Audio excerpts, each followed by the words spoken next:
La radio des Français dans le monde présente Destination Canada, Forum Mobilité 2025. Un podcast enregistré à Paris le 14 février, animé par Gauthier 16. Bonjour, bienvenue, vous écoutez la radio des Français dans le monde. On quitte notre studio aujourd'hui pour s'installer à Paris. Nous voilà à Destination Canada, Forum Mobilité, et je remercie les organisateurs. C'est la deuxième année où on pose notre studio éphémère dans ce salon. C'est la 20e édition, elle a lieu les 14 et 15 février. À suivre ensuite, ce sera Douala au Cameroun, 18, 19 et 20 février. Et puis ensuite, ça se passera en ligne, 3, 4 et 5 mars. De toute façon, je vous parle de ça, mais les inscriptions sont complètes. Il y a eu plus de 60 000 inscriptions et sur Paris pendant ces 2 jours. Il y a 750 postes et pour 2000 jobs à pourvoir avec plus de 60 exposants sur ce salon.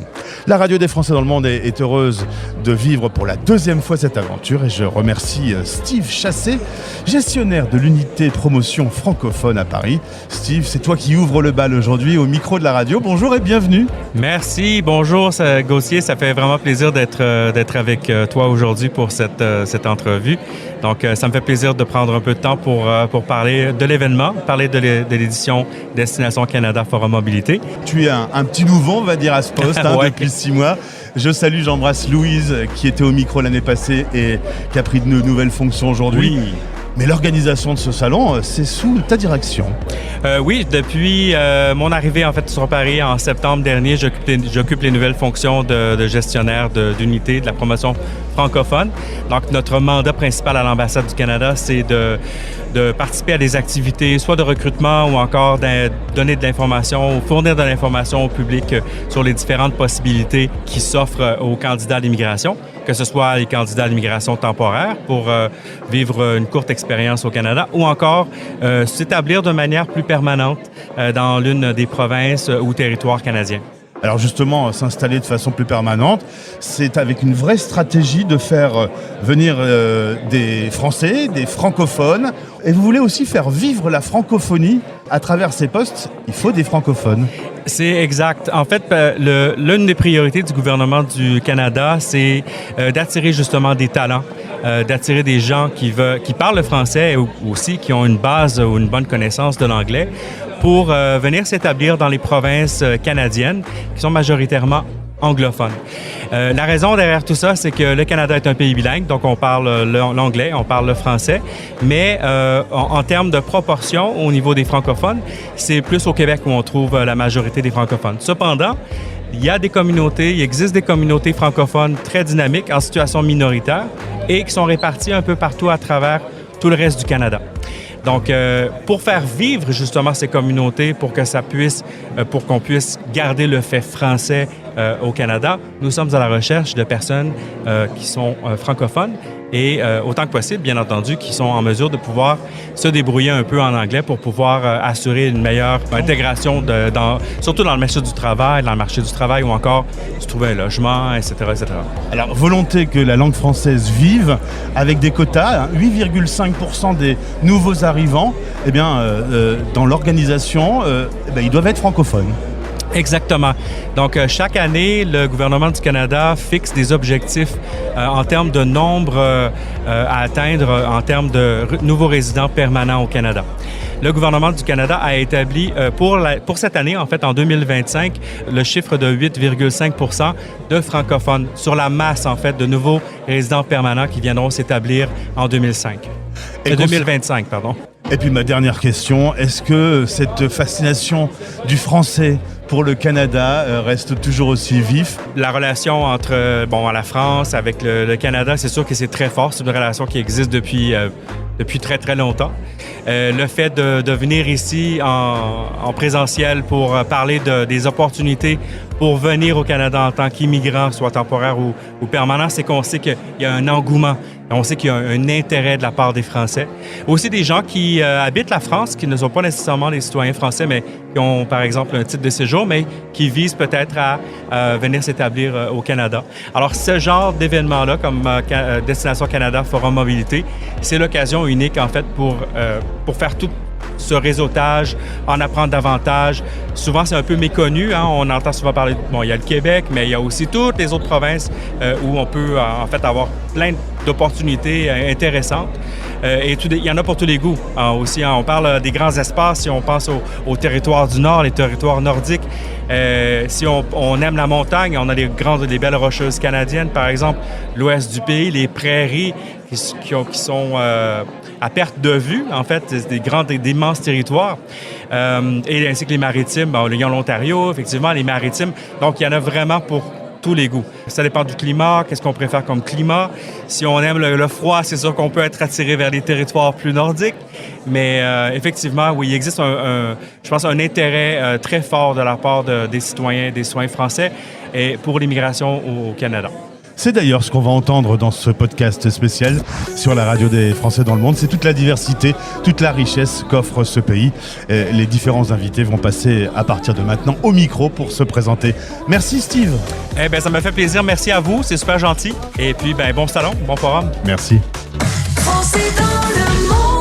Vous écoutez la radio des francophones dans le monde. C'est vrai que ça aurait pu être le nom de la radio.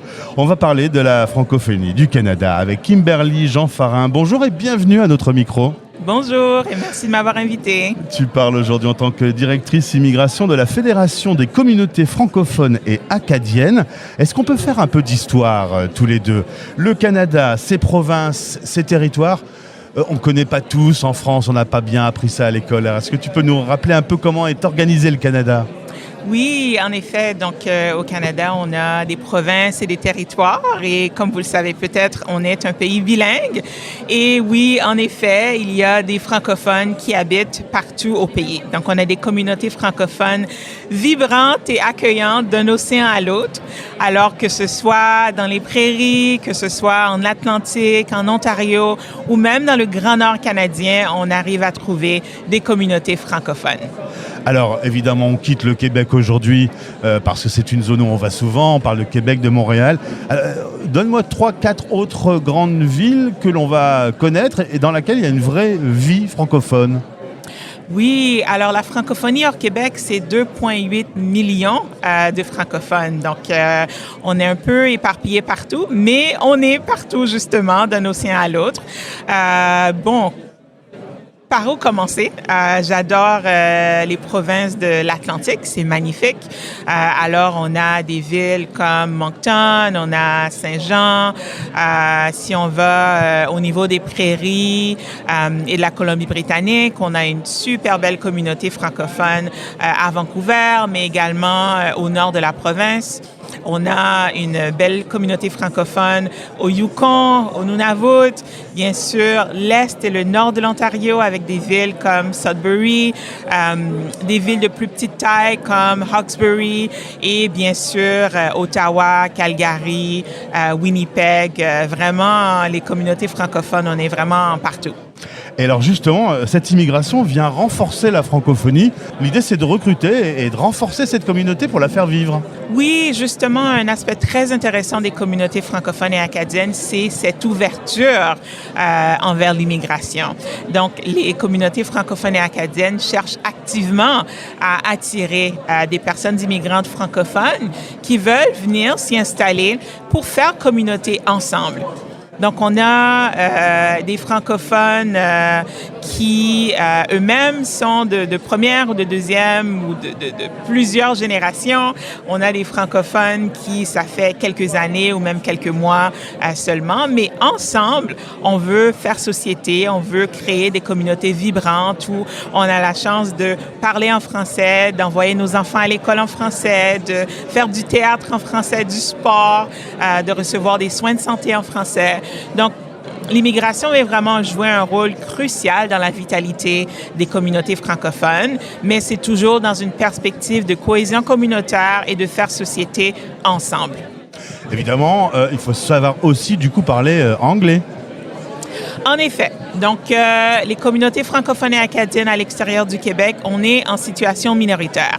Donc, pour percer dans le milieu de l'emploi, une bonne connaissance de l'anglais est très importante. Bien sûr, il y a des secteurs qui sont énormément en demande, des secteurs typiquement francophones, comme le secteur de la petite enfance, le secteur de l'éducation et le secteur de la santé.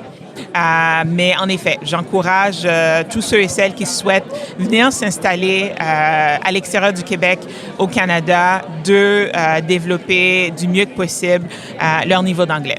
En fait, s'installer dans une communauté francophone à l'extérieur du Québec, c'est une belle occasion de pouvoir améliorer son français, puisqu'on va être vraiment dans un contexte où la majorité est anglophone, mais tout en ayant accès à des services en français à une communauté francophone. Merci Kim Perly, c'est très clair. Merci pour cette explication. Bon salon. Merci beaucoup. À très vite. À bientôt. La radio des Français dans le monde. Installez maintenant l'application Français dans le monde sur votre mobile. La radio en direct et tous nos podcasts partout avec vous. On va écouter Jonathan, il a 31 ans, il est de la région de Bordeaux, ingénieur système en électronique. Alors sa petite histoire avec le Canada a commencé en 2020. On va en parler sur l'antenne de la radio des Français dans le monde. Jonathan, bonjour. Bonjour. Alors aujourd'hui, parlons un peu expatriation. Cet état d'esprit nord-américain, tu l'as déjà en toi depuis un moment. Tu avais déjà eu l'occasion dans le cadre de tes études de vivre 1 an à Montréal. Oui, tout à fait. J'avais déjà cet état d'esprit nord-américain que je trouve moins conservateur peut-être et traditionnaliste que ce qu'on a l'habitude de voir en Europe. Et j'étais très attiré par l'idée d'une expatriation. Il se trouve que une des écoles d'ingénieurs des plus réputées de Montréal est venue à l'Institut de technologie où j'étudiais nous faire la promotion de ses cursus et ça m'a plu. Donc je suis parti là-bas et j'ai entamé un baccalauréat en génie électrique pour pouvoir obtenir un diplôme canadien et m'insérer plus facilement sur le marché du travail nord-américain à cette époque. Après, tu es rentré en France, tu as fait tes études et en 2020, tu viens sur le salon Destination Canada. Et puis là, ça se passe très bien avec Ottawa. Tu trouves quasiment job, c'est en route, mais il va se passer un petit détail qu'on va appeler la pandémie, le Covid. Exactement. Donc j'étais venu en 2020 puisque j'avais après avoir entamé mon cursus au Québec, je suis rentré en France pour compléter mes études en France et en ayant été diplômé, je suis revenu pour à nouveau m'expatrier où j'ai découvert en fait les Ottawa, ce que je ne soupçonnais pas puisque j'avais changé d'avis. C'est-à-dire que j'étais plus dans la démarche d'immigrer au Québec, ce qui est quelque chose devenu mainstream pour les Français puisque on y parle majoritairement français. Moi qui ai la chance de parler assez couramment anglais, ça représente une plus-value puisque les territoires anglophones ont un besoin en francophonie. Donc je cochais quelque part toutes les cases et j'avais pas du tout de réticence à y aller. Donc j'ai découvert les gens d'Ottawa et j'ai eu la chance d'être le fameux gagnant du concours 2020 de la Lucky Drop qui m'a valu une invitation à Ottawa pendant le Winterlude, où j'ai également eu l'occasion de rencontrer des chefs d'entreprise de l'Outaouais pour des postes qui correspondaient en système en électronique embarquée. Malheureusement, juste après mon retour en France, pendant les phases, le processus de recrutement, à quelques jours près, le Covid. On a déclaré l'état d'urgence et les gens se sont retrouvés chez eux, les frontières fermées, voilà. et tout s'est arrêté. Mais alors Jonathan, tu as la dent dure, tu recommences en 2025, à nouveau présent sur Destination Canada et tu as toujours la même envie avec un meilleur CV, donc finalement c'est un mal pour un bien. Tout à fait. Alors il faut reconnaître quand même que ça n'a pas été facile, mais cela dit, ça a été l'occasion d'étoffer mon CV en effet. Et oui, on peut dire que j'ai la dent dure, en tout cas que je suis motivé, puisque me revoilà à nouveau maintenant que le Covid est beaucoup plus derrière nous.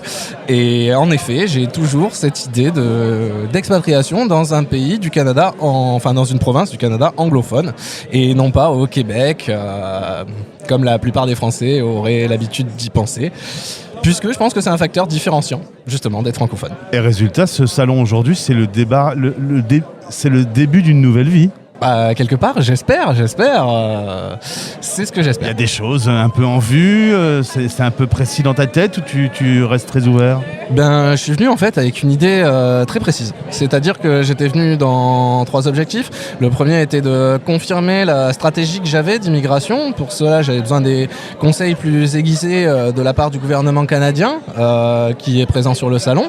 J'avais également dans l'idée de renouer des contacts avec l'Ontario où j'étais allé puisque ça s'était terminé un peu précipitamment. Et j'ai également eu l'occasion de parcourir les offres d'emploi présentées dans le cadre du salon, dont une correspondait tout à fait à mon CV, ce qui n'arrive pas si souvent que ça, et étonnamment dans une province à laquelle je n'aurais pas du tout pensé, donc Terre-Neuve et Labrador en l'occurrence.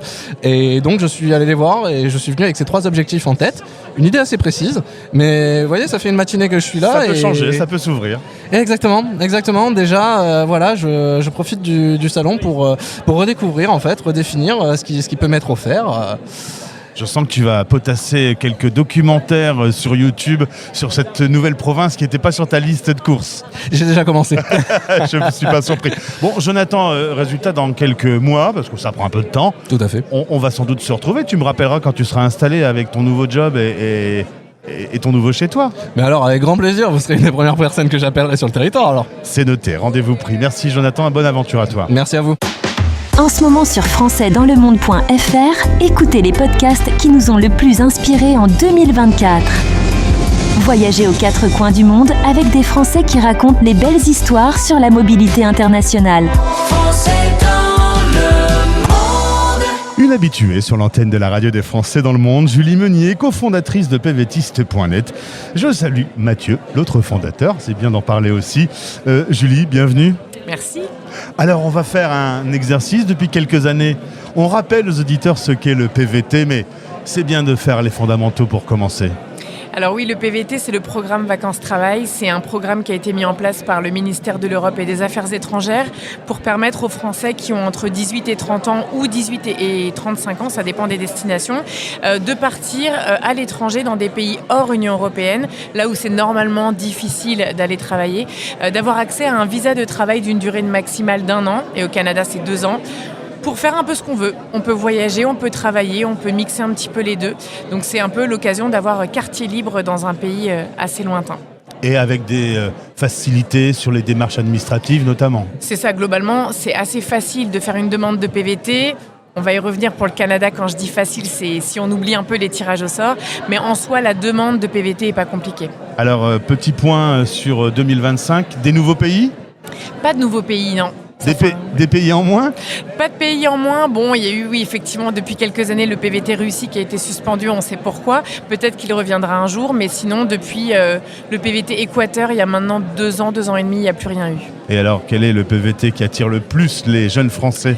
Et contrairement à ce que beaucoup de gens pensent, c'est vraiment l'Australie, le pays numéro 1, parce qu'il n'y a pas de limite de place. Je pense que s'il n'y avait pas de quota pour le Canada, ça dépasserait largement l'Australie. Mais c'est l'Australie. Alors justement, il y a un quota qui est attribué, ce qui permet de vivre le grand frisson, puisqu'il y a un concept de tirage au sort. Cette année, 6615 places, c'est un peu moins que l'année dernière, oui, tout à fait. Habituellement, le Canada donne aux alentours de 7000 places. Avant 2024, avant toutes les annonces assez négatives en termes d'immigration au Canada, on avait tous les ans quasiment la surprise d'avoir un ajout de places. Comme en 2023, il y avait eu 12 700 places en tout pour les Français. Là, en 2024, 7000 seulement. En 2025, 6615, ce qui ne vient pas arranger les affaires des actuellement 14 000 Français qui sont inscrits comme candidats, avec déjà plusieurs milliers de places qui ont été données cette année. Et ça veut dire qu'on a droit à ce fameux tirage au sort dont on a déjà parlé. C'est ça. On s'inscrit, il y a un tirage au sort et on reçoit un mail et voilà. Après, il faut avoir la main heureuse. Il faut avoir la main heureuse, mais heureusement, depuis quelques années, le tirage au sort, c'est toutes les semaines pendant plusieurs semaines. Donc, c'est pas parce qu'on n'a pas une place au début qu'on n'en aura pas après. Mais la majorité des candidats n'auront pas de place, c'est quand même bien de le préciser. Donc, ils peuvent retenter l'année suivante ou chercher une autre solution. Alors, on va parler justement des solutions alternatives. Juste pour terminer, ça reste quand même, quand on est jeune et qu'on veut découvrir l'international, une solution exceptionnelle. Ouais, c'est vraiment super. Moi, je suis une grande fan du PVT. Je l'ai fait 2 fois. C'est très autonome. On a un visa. C'est à nous de prendre le billet d'avion, de réserver une auberge de jeunesse et ensuite de se débrouiller sur place. Mais justement, c'est un peu une page blanche qu'on écrit un peu comme on veut. On travaille beaucoup, on voyage beaucoup, mais en tout cas, on rencontre des gens et on apprend beaucoup sur soi et sur une nouvelle culture, une nouvelle langue aussi. Donc, je le recommande vivement à tes auditeurs. Et si vous voulez tout savoir, c'est pvtiste.net. Le site est très complet, très bien fait. T'es l'unique dans le domaine du PVT, quasiment ? Il n'y en a pas beaucoup. Parfois, certains parlent un petit peu d'une destination où ils ont fait un PVT, mais c'est vrai que nous, ça fait 20 ans, là, en juillet, ça va faire 20 ans qu'on est là, donc on connaît très très bien notre sujet, toutes destinations confondues. Merci beaucoup, Julie. Tu salues l'équipe. Merci beaucoup. À bientôt. La radio des Français dans le monde présente le dossier spécial « Les ados et l'expatriation ». Expérience à la fois enrichissante et parfois difficile, car elle mêle de nombreuses émotions et défis. Nous allons écouter des témoignages d'ados et de parents, ainsi que des spécialistes. Retrouvez le dossier sur françaisdanslemonde.fr. françaisdanslemonde.fr. Dossier réalisé en partenariat avec les experts du réseau Expat Pro et parrainé par Expat Students, le spécialiste des candidatures pour les universités au Royaume-Uni, en Europe et au Canada. La radio des Français dans le monde. La voix des expats. On parlait du PVT et des limites avec les quotas. Eh bien, il y a peut-être une solution alternative. Ça s'appelle Langue Canada. Et pour en parler, je suis avec le directeur d'affaires internationales de Langue Canada, Diego Sanchez. Bonjour Diego, bienvenue. Bonjour. Alors, quelle est donc la présentation que l'on peut faire de Langue Canada pour nos auditeurs ? Oui, donc Langue Canada, c'est une organisation au niveau national au Canada. On représente des écoles qui enseignent l'anglais et le français en tant que langue étrangère.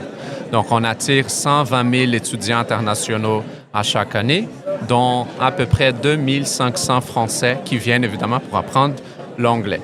Donc, Langue Canada a été créée, ça fait à peu près 20 ans. Et puis, depuis l'année de 2024, on a signé une entente avec IRCC.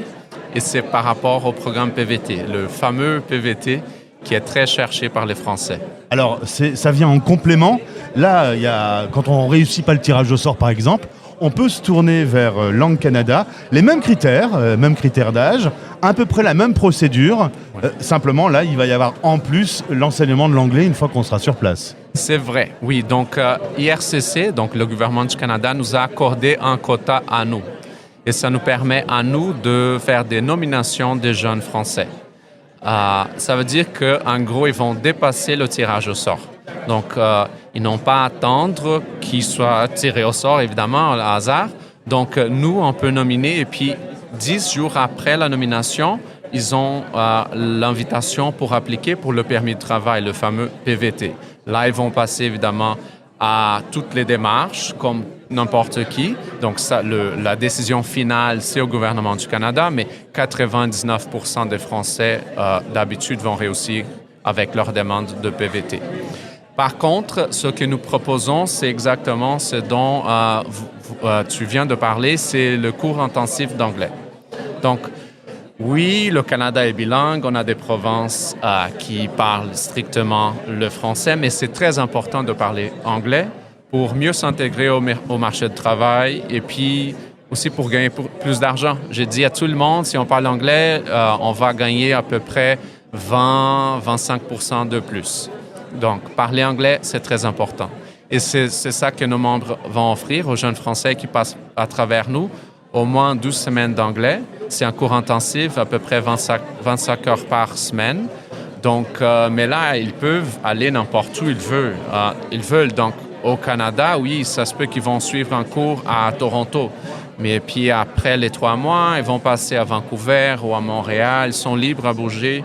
Et puis, c'est un PVT de 2 ans, comme les autres. Donc, voilà ce que nous proposons. Et puis, même si on a un quota à nous, il faut décider vite parce que nous aussi, on pense que nos quotas ils vont disparaître très vite. Donc, s'ils sont intéressés, il faut postuler. C'est possible d'aller sur notre site web, Langue Canada, langue au pluriel, .ca. Ouais. Alors, c'est une formation qui est payante. Oui. Donc, il faut prévoir à peu près entre 6 et 7 000 $ canadiens. Ça fait à peu près 5 000 euros. Et puis voilà, c'est un prix raisonnable. C'est que le marché paye d'habitude. Mais comme j'avais dit, s'ils souhaitent, ils peuvent travailler pendant les 3 mois aussi. Hein. C'est pas obligatoire. Cumuler avec un travail. Oui. Mais on revient en étant parfaitement bilingue. C'est quand même pratique. Oui, je peux jamais dire qu'ils vont devenir parfaitement bilingues dans 3 mois. Si c'est moi qui viens, ce sera pas parfaitement. Mais ça aide beaucoup. Et puis, disons qu'il y a quelqu'un qui parle l'anglais déjà très bien. Ils peuvent suivre des formations spécifiques. Par exemple, il y a des programmes de Business English, par exemple. Donc, c'est plutôt vers le monde du business. Donc, ça peut aider. Nos membres sont très flexibles, donc il faut parler avec les écoles pour savoir c'est quoi la meilleure offre. Ouais. Eh ben merci Diego. Et puis pour certains auditeurs où la porte s'est refermée avec le tirage au sort, il y a vous maintenant, il y a cette solution-là. Oui, il faut dire, ils sont super bienvenus. Les Français sont bienvenus n'importe où au Canada et puis on veut promouvoir la francophonie. Donc ça veut apporter beaucoup de valeur à la société canadienne et puis voilà. On espère qu'on aura plus de Français qui viendront chez nous. Eh ben en tout cas, aujourd'hui, le message est passé sur la radio des Français dans le monde. À bientôt. Merci, bientôt, bye. Français dans le monde. Vous écoutez la voix des expats. Il est temps sur la radio des Français dans le monde de parler de l'amour, parce que c'est l'amour qui va tout changer pour Adessa. Bonjour, bienvenue. Bonjour. Tu as 40 ans, tu es originaire de Bretagne, assez jeune, tu vas avoir l'occasion de faire un PVT de 2016 à 2018. Tu vas te promener du côté de Sherbrooke, Montréal, tu vas aller jusqu'à Vancouver, tu racontes avec ta petite auto. En fait, tu étais bien là-bas, tu serais bien resté finalement. J'étais très très bien là-bas et je serais bien restée. Dès que je suis arrivée dans le pays, au Canada, j'ai très vite trouvé un emploi du côté de Sherbrooke en fait. Donc je me suis ouvert l'opportunité de prendre ce qui venait selon ce qui était. Donc j'ai commencé un job en tant que serveuse et vendeuse. Et ensuite je suis allée dans mon domaine d'activité et j'ai même eu une entreprise. J'ai été indépendante au Canada pour donner notamment des cours de yoga et être formatrice, commencer mon métier de formatrice là-bas. Mais c'est un PVT, donc à un moment il y a une date limite. Tu rentres en France et puis le Covid va venir s'installer, donc ça va tout changer. Tu vas néanmoins avancer en France, créer ton auto-entreprise, tu es formatrice dans le bien-être. Bon, tout se passe bien, ça aurait pu rester la France, bien que le Canada restait dans un coin de ta tête. Et si mes informations sont bonnes, il n'y a pas que le Canada qui reste dans un coin de ta tête. La rumeur dit qu'il y a aussi l'amour par là. Et les chemins se croisent effectivement. Et aujourd'hui, je souhaite retourner au Canada parce que c'est mon pays de prédilection et j'ai envie d'y revivre. Et ça a toujours été mon projet. Et puis, il y a l'amour qui m'y attend. Alors, c'est double motivation. Clairement, c'était un ami. C'est devenu aujourd'hui c'est ça. Le conjoint avec une relation à distance. Alors, vous voyez... il vient de temps en temps, etc. Vous vous êtes quand même posé la question de qui va aller voir qui ? Oui, dans l'égalité dans le couple, quand même, on s'est vraiment posé la question, est-ce que notre projet de vie se fait en France ou est-ce que notre projet de vie se fait au Canada ? Et la réponse s'est imposée d'elle-même, ça a été le Canada. Tu as toujours envie d'y vivre. Parce que même si on dit qu'il fait froid, la neige, ça fait aussi beaucoup de bien. Et comme tu es dans le bien-être, tu en sais quelque chose. C'est exactement ça. Résultat, lui vit sur l'île du Prince-Édouard. On est sur l'extrême est, donc de l'autre côté de Vancouver. C'est ça. Et là, aujourd'hui, tu es sur le salon parce que ta vie, elle pourrait changer à nouveau. Complètement. Tu te vois bien le rejoindre, mais pour ça, il faut des infos, il faut des conseils, il faut voir un peu ce qui existe. Tout à fait, et c'est l'endroit idéal parce qu'il y a des conférences qui nous renseignent sur tous les programmes d'immigration. Il y a aussi des employeurs qu'on peut rencontrer en direct, apprendre aussi la démarche parce que même les CV sont différents en France et au Canada. Donc ici on est armés pour pouvoir réussir notre immigration et l'ambiance est super sympa. Et ça permet sur un même lieu géographique de voir beaucoup de compétences et d'avoir beaucoup de réponses à toutes tes questions. Tout à fait, et puis de s'ouvrir des perspectives aussi parce que par exemple là, moi je suis vraiment sur un endroit particulier et en étant au salon, je me suis ouvert la perspective de pourquoi pas aller trouver des emplois dans les provinces limitrophes et pouvoir faire un pont et pourquoi pas réussir le projet d'immigration. Et je crois qu'un projet d'immigration, c'est ça, c'est de rester vraiment ouvert aux perspectives et puis pas rester fixé sur un seul et même objectif. Il n'y a sans doute pas une seule route directe. Non, surtout pour aller au Canada, il y a beaucoup de routes. C'est grand. Et ce soir, quand tu vas rentrer de Destination Canada, tu vas appeler ton conjoint en racontant ta journée ? En racontant ma journée, en lui disant que j'ai eu beaucoup de belles rencontres, beaucoup de belles informations et que maintenant je suis vraiment parée pour avancer dans le projet. Et tu penses que ça va te prendre à peu près combien de temps ? Ça, on ne sait pas. Difficile. Difficile à dire. Maintenant, pareil, le temps est extensible et rien n'empêche, en attendant, justement, que les choses puissent s'activer, par exemple en ayant une offre d'emploi et en arrivant avec un job pour pouvoir avoir un programme. C'est aussi se dire, pourquoi pas faire des sauts de puce, aller au Canada, prospecter, revenir en France et puis que ça se fasse petit à petit. Eh bien, je te souhaite en tout cas, Adessa, le meilleur pour la suite de cette belle histoire qui ferait presque une belle série Netflix. Merci beaucoup, on le proposera un jour. Pourquoi pas. Bientôt au cinéma. À bientôt, merci. Merci, à bientôt. Prenons rendez-vous. Chaque jour, écoutez Les Français parlent au français, animé par Gauthier. À la radio à minuit et à midi. Notre média a déjà tendu son micro à plus de 2000 expats. Parcours de vie, conseils d'experts, correspondants qui réagissent à l'actualité et des Français qui parcourent le monde avec leur sac à dos. Écoutez ces témoignages pleins de sourires pour bien préparer et pour réussir votre expatriation. Les Français parlent au français sur la radio des Français dans le monde. La radio des Français dans le monde est sur le salon Destination Canada, Forum Mobilité. On va parler d'éducateurs de petite enfance avec Véronique, mon invitée française parisienne qui un jour va partir pour 4 mois en Ontario et va y rester 25 ans. Un coup de foudre du coup. Bonjour Véronique. Bonjour. Un coup de foudre pour le système, pour la culture, pour le pays. Oui, pour l'approche pédagogique, pour les valeurs, pour l'environnement. Alors c'est quoi le grand atout de cette vie en Ontario ? Une pédagogie ouverte, centrée sur l'enfant ou centrée sur l'élève, des valeurs de respect, de diversité, d'inclusion. Très bien. Et au-delà du travail, le quotidien, la culture, les sorties, les loisirs ? Tout à fait, un pays qui a beaucoup à offrir, en tout cas la province de l'Ontario, très chouchou des francophones. Parlons spécifiquement de ton travail. Vous recrutez actuellement dans le domaine de la petite enfance. Quel profil ? Tout à fait, on cherche des personnes qui sont passionnées par le domaine de la petite enfance, qui vont être capables de mettre l'enfant au cœur de leur pratique pédagogique au quotidien. Des personnes qui sont formées en petite enfance avec un diplôme reconnu, de l'expérience et surtout une fierté francophone parce qu'il ne faut pas oublier qu'on est en milieu francophone minoritaire. Donc ils sont fiers de leur idée de francophone, qui vont être des modèles pour les enfants. Donc on va parler en français avec les enfants. On va parler en français avec les enfants, tout à fait. Et malgré tout, il faut quand même connaître l'anglais parce que la ville sera très anglophone. Donc c'est sûr que c'est un atout, c'est pas une exigence parce qu'on dit que le français ça s'apprend mais l'anglais ça s'attrape. Donc on s'attend à des personnes qui ont d'abord une fierté francophone et qui vont être capables de communiquer quand même avec les familles, les parents et le reste de la communauté. Et si un auditeur écoute cette interview et qu'il veut en savoir plus, site web ? afco.ca, association francophone à l'éducation des services à l'enfance de l'Ontario. Eh bien, c'est noté. Merci beaucoup Véronique pour cette présentation.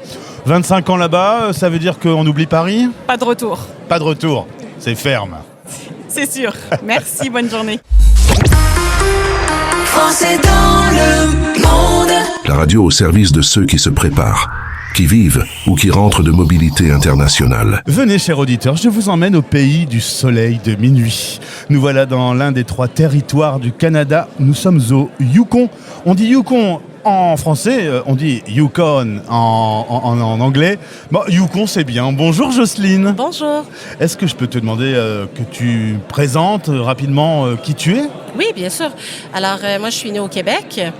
Je suis allée au Yukon pour un contrat de 18 mois et ça fait bientôt 9 ans que je suis déménagée au Yukon. Un petit coup de cœur. Oui, exactement. Et tu es aujourd'hui directrice de garderie. Oui, Alors, je dirige la seule garderie francophone qu'on a au Yukon, parce que le Yukon, c'est un grand territoire, mais avec peu d'habitants. Donc, on est 45 000 habitants. Presque tous habitent dans la ville de Whitehorse, qui est la capitale. Et de ces 45 000 personnes-là, il y a à peu près 15 % de francophones. Donc, on a une garderie francophone présentement. On planifie d'en ouvrir une deuxième. Alors, c'est pour ça qu'on est au Salon Destination Canada. Et c'est pour ça qu'on se parle aujourd'hui. Alors, au Canada, il y a 9 provinces, 3 territoires pour 40 millions d'habitants.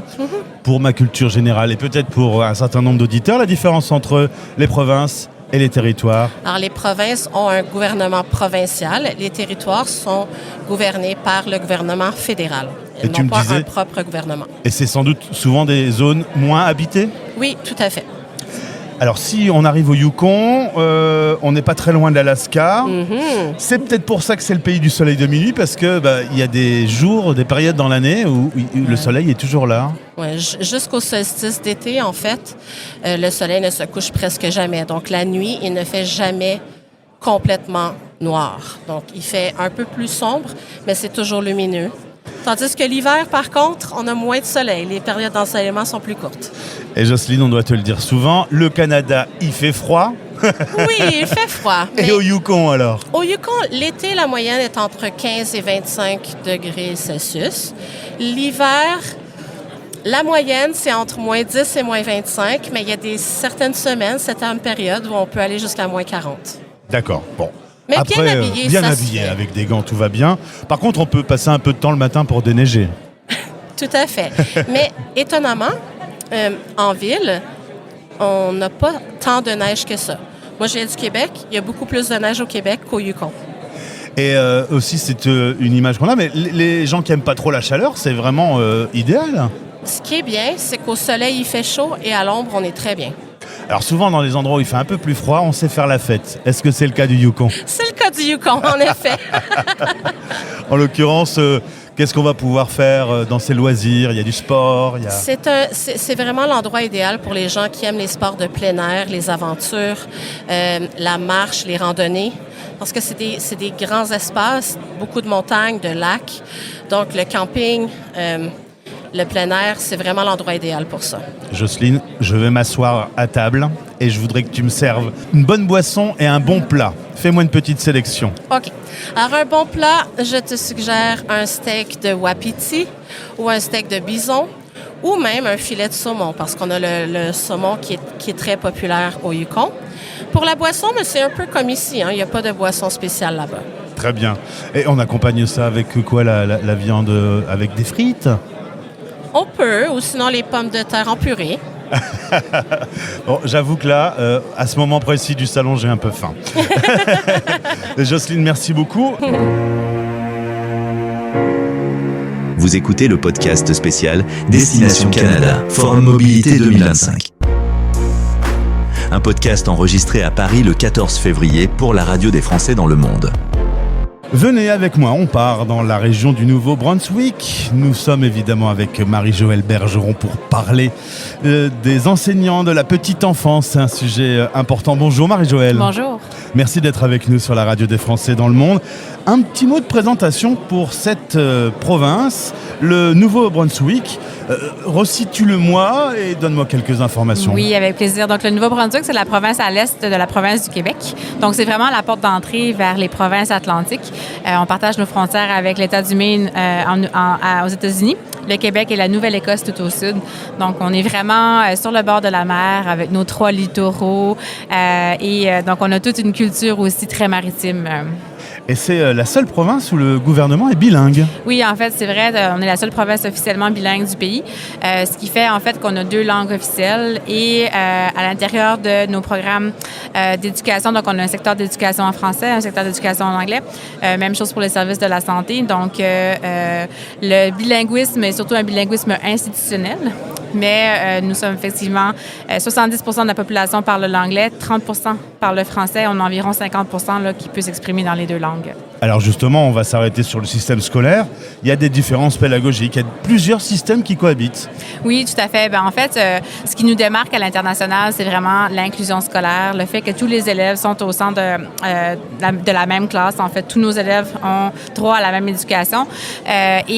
Donc, on met vraiment de l'avant que l'élève est au centre de ses apprentissages, que l'élève peut contribuer à développer ses compétences. On veut vraiment que l'élève puisse développer ses intérêts, ses passions, apprendre à se connaître pour voir un peu comment il va se positionner dans le monde changeant qu'on connaît au quotidien.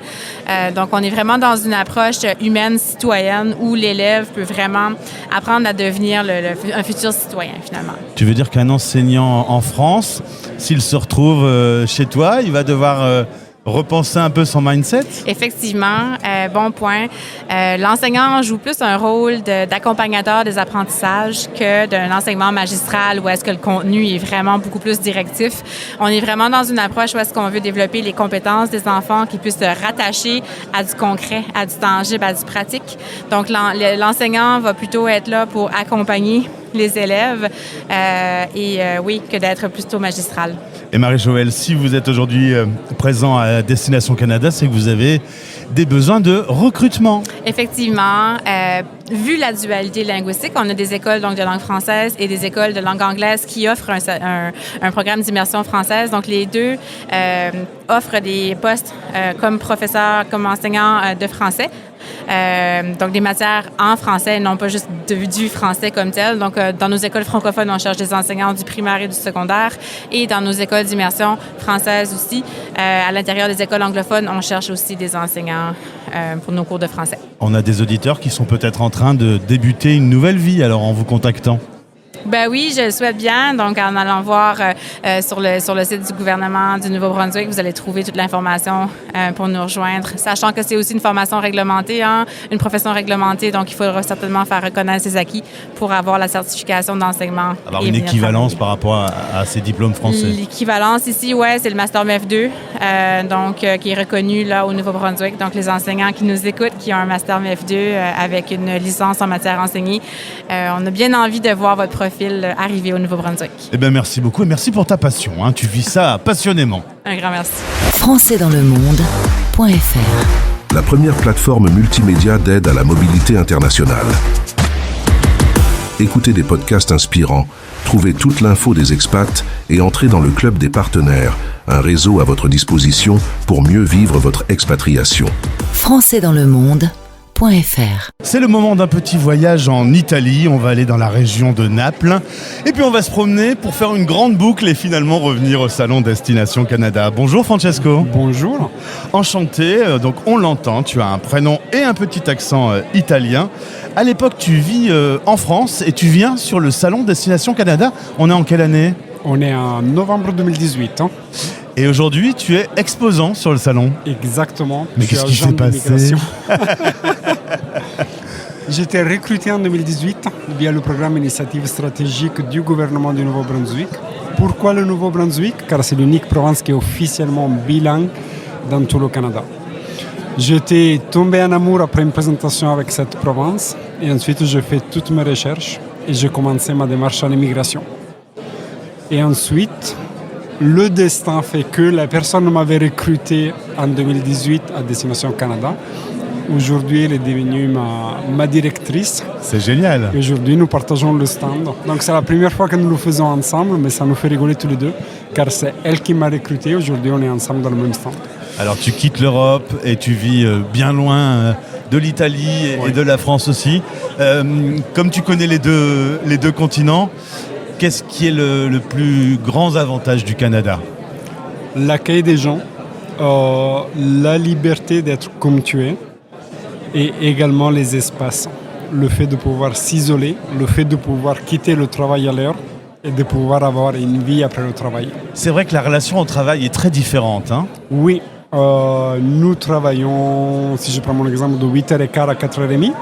Si je reste plus tard que 4h30, c'est même mon boss qui me dit il est temps de partir. Rentre à la maison. Rentre à la maison. Parce que le travail est important, mais c'est un élément de la vie. C'est pas toute la vie. Et c'est aussi la vie personnelle qui est beaucoup prise en compte, ce que j'avais oublié en France. Et alors, tu es dans la communauté de Chaleur, c'est ça? Oui, dans la région Chaleur, au nord-est du Nouveau-Brunswick. C'est une région longue 70 km. On compte environ 50 000 habitants dans cette région, mais il y a vraiment de quoi faire. Donc aujourd'hui, on invite les nouveaux arrivants à faire découvrir cette région pour qu'eux aussi puissent s'installer. Et on y arrive à faire tomber les gens en amour avec cette région. Ah oui, tu prends les expressions canadiennes aussi, oui. Du coup, tomber en amour. Alors parlons quand même gastronomie, Francesco. Loin de tes bonnes pâtes et de tes bonnes pizzas, loin même de cette gastronomie française, tu t'y retrouves dans la région du Nouveau-Brunswick? Je me retrouve aussi si c'est quelque chose que réellement ça me manque. La nourriture est quelque chose qui n'est pas du tout pareil au Canada. Quand tu es habitué à des pâtes ou tout simplement le fromage, la charcuterie, et tu arrives dans un endroit où ce n'est pas vraiment le plus prédominant, oui. Bon, t'es quand même content de venir à Destination Canada. Exactement. À Paris, du coup. Ce voyage en Europe me permet un instant de faire le plein de goût et de saveurs de la France ou de l'Italie, mais si je devrais choisir, ça sera toujours le Canada. Et en tout cas, impossible d'imaginer quand tu viens sur le salon Destination Canada que tu y serais en 2025 en tenant un stand. Jamais j'aurais pensé. C'est pour ça qu'aujourd'hui, quand je rencontre des candidats, je leur dis, moi j'ai commencé ici. Tout est possible. Tout est possible. Ce n'est pas un salon pour passer une journée, c'est un salon où vraiment il y a des opportunités à saisir. Eh bien c'est noté, merci beaucoup Francesco. Merci à toi. Eh bien, profite bien de l'Europe pendant quelques heures. Oui, merci beaucoup. La radio des Français dans le monde. Ah, c'est du plaisir, c'est du contact, c'est du lien. C'est une connexion avec tous les Français. Français dans le monde. Aux quatre coins du monde. Passons un moment avec Capucine Moreau. Elle a 31 ans, elle habite à Versailles et elle est sur le départ. Bonjour Capucine. Bonjour Gauthier. Alors comme ça, tu as été tiré au sort pour un PVT direction le Canada. Et tu te souviens de ce 15 avril dans ta boîte email? Oui, comme tous les PVTistes, j'attendais ce moment, ce grand moment, et puis je suis très contente de partir enfin au Canada. Alors tu pars fin mai, tu pars seule. Presque. Tu pars avec Mango. Avec ma petite chienne. Ouais. Alors parlons-en parce que voyager avec un animal, c'est pas si simple. Tu vas de l'autre côté du monde. Il y a des démarches particulières pour les avions, pour l'immigration. Alors, j'ai fait beaucoup de recherches pour le Canada, mais aussi pour tous les pays pour être PVTiste dans le monde entier. Et donc le Canada, c'est le plus simple. Il y a juste à faire vacciner son chien contre la rage. Et on paye 30 € en arrivant au Canada. Voilà. Il y a des endroits dans le monde, c'est plus compliqué d'arriver avec un animal. Oui, Nouvelle-Zélande, Australie, il y a la quarantaine, c'est très très cher. Donc si on veut voyager avec un chien, le plus simple c'est d'aller au Canada pour être PVTiste. Voilà. Alors Capucine, tu me disais que tu es dans une famille d'expats. Déjà les grands-parents ont vécu en Afrique. Oui, au Ghana. Et puis aujourd'hui, ça continue. Ton frère par exemple est au Québec. Il est à Montréal, oui. Il est à Montréal. Vous l'avez dans la peau, cette envie d'international? Oui, c'est surtout moi. J'ai jamais vécu à l'étranger. Et puis j'ai même un cousin qui a vécu en Nouvelle-Zélande. Il est citoyen néo-zélandais. Donc voilà, j'ai envie d'aventure. C'est une aventure d'une vie et ouais, j'ai envie de tenter l'expérience. À l'occurrence, on disait que tu partais seul. Bon, il y aura Mango, mais le chien va pas pouvoir beaucoup t'aider. Le chien est un labrador et tu vas où? Dans quelle région au Canada? À Terre-Neuve et Labrador. Voilà. C'est incroyable. Alors, a priori, c'est dans ce coin-là, du côté de St. John's, la province des Vikings, où tu veux te rendre. Voilà. Pourquoi ce choix? Surtout pour la beauté de la nature, la diversité. Donc là-bas, il y a des icebergs, il y a des baleines nabos, il y a aussi beaucoup d'oiseaux migrateurs. Il y a aussi pour la culture, donc là-bas, il y a des Acadiens, des Vikings, des Irlandais. Donc c'est très très varié. Et voilà, c'est surtout pour ça en fait. Mais du coup, la nature et la culture. Sachant que tu pars, en ayant eu l'occasion de te renseigner, en ayant de la famille qui est déjà sur place, malgré tout, tu es à Destination Canada. Pourquoi? Oui, pour rencontrer les exposants. Je suis venue essentiellement voir Terre-Neuve et Labrador, aussi IPE. Surtout le côté maritime en fait, c'est ce qui m'attire le plus. Pour la musique aussi. Et côté boulot, qu'est-ce que tu vas faire là-bas? Tu vas travailler ou tu vas te donner du temps libre? Alors mon PVT, il sera plus accentué sur le T de PVT. Ouais. Donc je vais travailler. Après, je suis assez ouverte. Ça peut être dans le tourisme, avec les animaux ou en petite enfance. Voilà. Et alors, le fait d'être seule, est-ce qu'on t'a donné des conseils particuliers? Parce que c'est pas toujours simple d'être une jeune fille et de voyager dans le monde. J'ai déjà voyagé seule. Avant, je trouvais ça un peu bloquant, j'avais peur d'être seule. Et finalement, quand on part seul, on n'est jamais seul. Ouais. Parce que quand on part en couple ou entre amis, en famille, on reste entre nous. Et moi, je vais beaucoup vers les gens, donc finalement, en fait, j'adore. Voilà, j'adore. Eh bien Capucine, une fois que tu es installée, que tu es sur place, tu t'es trouvé un petit boulot, tu nous rappelles? Ah bah oui, avec plaisir. Merci beaucoup. Capucine Moreau, je dis ton nom, tu voulais qu'on te donne ton nom parce que si on recrute dans le coin, tu es là. Voilà, merci beaucoup Gauthier. Eh bien si tu trouves ton métier grâce à la radio des Français dans le monde, tu m'offriras un bon plat quand je viendrai te voir. Avec plaisir. Belle aventure à toi en tout cas. Merci, bonne journée. Écoutez les Français du monde raconter leurs belles histoires. Les grosses voitures américaines, des fois on en voit même certaines qui sont plaquées or. Il y a la muraille qui a été reconstruite, on peut se balader sans problème, ça c'est magique. Les Canadiens vont dans des restaurants ou des boulangeries françaises sans aucun problème. Françaisdanslemonde.fr, un service gratuit dédié à la mobilité internationale pour accompagner ceux qui s'y préparent, la vivent ou en reviennent. Françaisdanslemonde.fr. Avec plus de 2000 interviews que vous pouvez écouter très simplement en version podcast depuis notre site ou via votre appli habituelle, Spotify, Deezer, YouTube. Et désormais, écoutez la radio lorsque vous surfez sur lepetitjournal.com, le média de référence des Français et francophones à l'étranger, présent dans 74 villes dans le monde. On parle beaucoup de la francophonie, mais parlons aussi de l'utilité de connaître les deux langues. Et pour en parler, voilà un invité qui était présent avec moi il y a un an. Bonjour Daniel Stevens. Bonjour, ça va? Très bien, merci, content de te retrouver. Oui. Tu es agent d'immigration au gouvernement du Manitoba. Alors rappelle-moi un peu, on est dans le centre du Canada. Oui, c'est exact. On est carrément au centre du continent en fait. Et alors là, c'est une province qui est majoritairement anglophone, mais avec une population de 10% qui peuvent parler le français. Et la capitale, c'est Winnipeg, qui veut dire « eau trouble ». Eau troublée, en fait, oui. Alors, c'est dans la langue locale des Autochtones qui s'appelle Ojibwe. Et là, on a une population assez importante autochtone. Alors, il y a un an, on s'est vu ici. Quelques jours plus tard, tu étais au Maroc. Évoquons ce sujet, puisque tu disais que l'une des grandes problématiques, c'est d'attirer, certes, des francophones, mais qui parlent aussi l'anglais. Parce qu'à peu près partout, hors Québec, il va falloir être armé des deux langues. C'est ça. Nous, on veut vraiment diffuser le message que les gens qui parlent seulement le français vont avoir peut-être des défis en trouvant des emplois dans leur domaine. Spécifiquement au Manitoba, on cherche des enseignants au niveau primaire, secondaire, même universitaire. Et eux, ils peuvent se débrouiller sans peut-être avoir des connaissances approfondies en anglais, puisque justement, ils travaillent principalement en français. Tout comme dans le domaine des médias, par exemple, communication, ce genre de choses, spécifiquement les médias, on peut se débrouiller comme ça. Mais oui, on met l'emphase sur les gens qui ont un niveau au moins mais intermédiaire en anglais. Après, on peut rassurer l'auditeur aussi. On peut arriver avec un petit bagage anglophone et il va grandir, il va croître sur place pendant la vie. Oui, c'est exact, oui. Avoir au moins un niveau intermédiaire, c'est bien. Mais vous verrez que dès que vous déplacez là, que c'est inévitable que votre côté anglophone, que votre anglais développe assez rapidement. Et avec vos dépendants peut-être, votre conjointe ou les enfants surtout, l'avantage c'est que beaucoup de personnes veulent que leurs enfants et leur famille parlent anglais, qui est une langue assez importante internationalement. Bien sûr. Comme on sait. Mais nous, on a un mandat de préserver et de faire croître la francophonie aussi au Manitoba.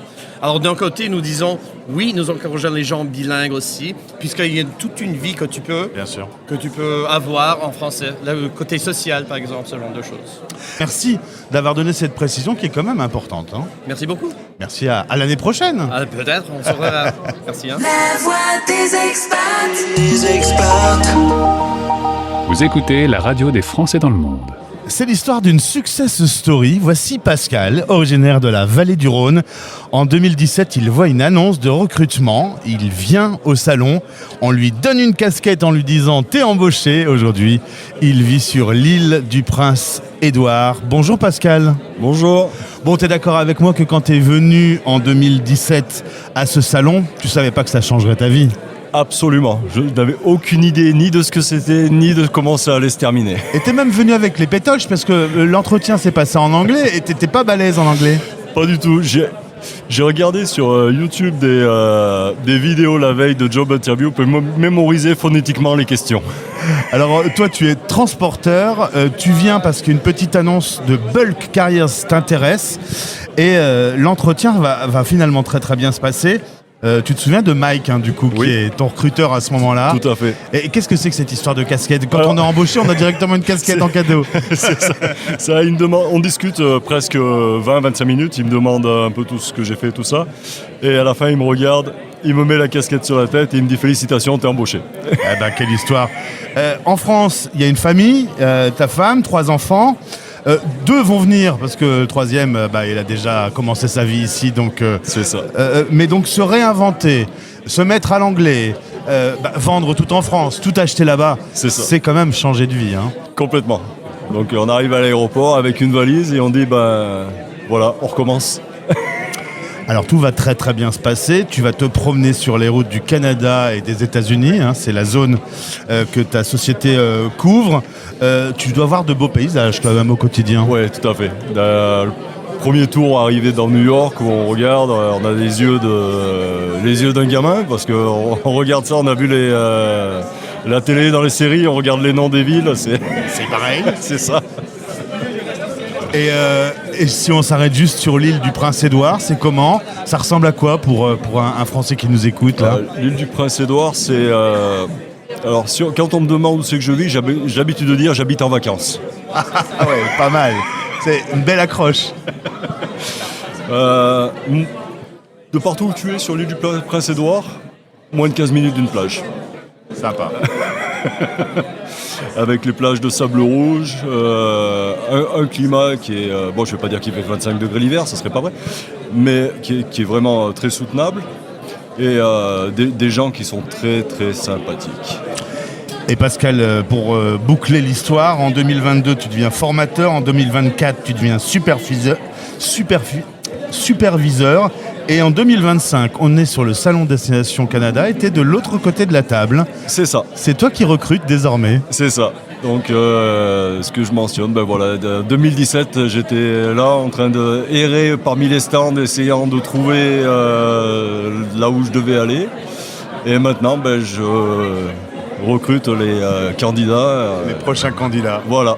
Eh ben écoute, ce sera le mot de la fin de ce podcast Destination Canada Forum Mobilité avec cette belle histoire racontée par Pascal. Pas de regret d'avoir tout vendu en France et d'avoir vécu une nouvelle vie au Canada ? Alors un seul petit regret, de ne pas être parti avant. J'ai cru que tu allais me parler de nourriture. Il y a quelques petites choses qui manquent. J'avais pas tort alors. Mais si j'ai un regret, c'est de ne pas avoir fait plus tôt. Donc t'invites les auditeurs à vivre la même aventure. C'est ça, ceux qui veulent vraiment le faire, renseignez-vous, prenez les informations, trouvez les informations vont pas venir à vous si vous n'allez pas les chercher. Eh ben, venez au salon Destination Canada Forum Mobilité. Nous étions à Paris avec la radio des Français dans le monde. Cette émission a été enregistrée le 14 février. Bonjour à tous les amoureux. Pour plus d'informations sur nos invités, le texte est dans ce podcast. Merci d'écouter la radio des Français dans le monde. Belle journée. C'était le podcast spécial Destination Canada Forum Mobilité 2025, un podcast enregistré à Paris le 14 février pour la radio des Français dans le monde. Merci à l'ambassade du Canada pour son accueil. Pour aller plus loin, rendez-vous sur françaisdanslemonde.fr pour écouter nos podcasts inspirants.